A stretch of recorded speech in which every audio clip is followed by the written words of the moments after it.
రైతులు ధాన్యాన్ని అమ్మేటప్పుడు ఏమైనా సమస్యలు ఉంటే టోల్ ఫ్రీ నంబర్కు ఫోన్ చేసి తమ సమస్యలను పరిష్కరించుకోవచ్చునని వ్యవసాయ శాఖ ఉప సంచాలకులు అనిల్ కుమారి పేర్కొన్నారు. గురువారం పెదవేగి మండలం పెదకడిమి గ్రామంలో గల కొప్పాక ప్రాథమిక వ్యవసాయ సహకార పరపతి సంఘంలో ధాన్యం కొనుగోలు కేంద్రాన్ని సొసైటీ అధ్యక్షులు కొసరాజు వీరవెంకట వరప్రసాద్ ప్రారంభించారు.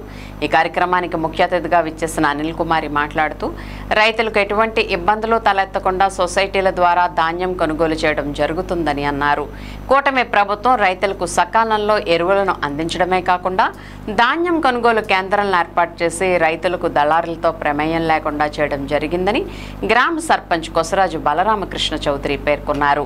ఈ కార్యక్రమంలో ఉప సర్పంచ్ సిహెచ్ వెంకట్రావు, నీటి సంఘం అధ్యక్షులు ఉండవల్లి వెంకటేశ్వరరావు, గ్రామ తెలుగుదేశం పార్టీ అధ్యక్షులు మాదల రాము, రైతులు వి వీరవెంకట సత్యనారాయణ, వరికోటి సత్యనారాయణ, సొసైటీ కార్యదర్శి రమేష్ తదితరులు పాల్గొన్నారు.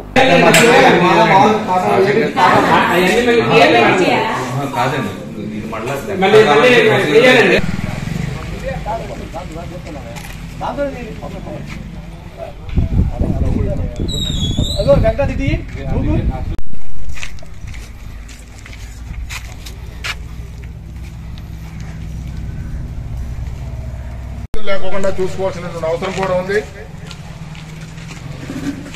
ఇంతకు ముందు అయితే మరి ఇంత తరుగు తీసేయాలి లేదా నువ్వు ఇంత అమౌంట్ కట్టు అట్లా అయితేనే మేము తీసుకుంటామని చెప్పేటటువంటి సందర్భాలు కూడా ఉన్నాయి. అటువంటి రోజులన్నీ కూడా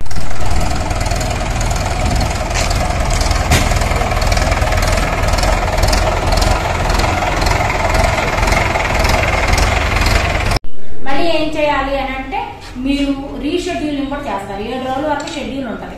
7 రోజులు దాటిపోయింది, ఒకవేళ వాతావరణం అనుకూలంగా లేదు మనకి, అప్పుడు మళ్ళీ ద్వారా ఈ ధాన్యం కొనుగోలు చేయటం అనేది ముఖ్యంగా మన కూటమి గవర్నమెంట్ వచ్చిన తర్వాత లాస్ట్ సీజన్లో అంటే లాస్ట్ ఇయర్ ఖరీఫ్ పంటను ప్రొక్యూర్ చేసినప్పుడు రైతులందరూ కూడా దిగుబడి మంచిగా వచ్చింది. అలాగే గవర్నమెంట్ కూడా వితిన్ 24 hours లో కూడా చాలా మందికి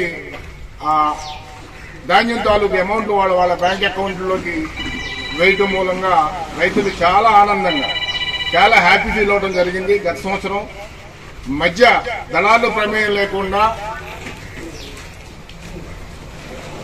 రైతులకి మరి చాలా ఈ మిల్లర్ల మీద కానీ మధ్యలో దళారుల మీద కానీ ఇవన్నీ లేకోకుండా డైరెక్ట్ గా మరి వాళ్ళ డబ్బు వాళ్ళు ఎంతైతే తోలేరో అంతకి గవర్నమెంట్ ఫిక్స్ చేసినటువంటి మరి మినిమం సపోర్ట్ ప్రైస్ ప్రకారం వీళ్ళకి రావడం జరిగింది.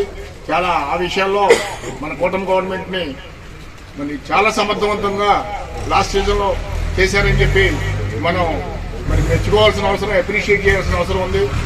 అలాగే ఈ ధాన్యం కొనుగోలు కేంద్రం ద్వారా ధాన్యం తోలేటప్పుడు మనకి లింక్ సివిల్ సప్లైస్ వాళ్ళు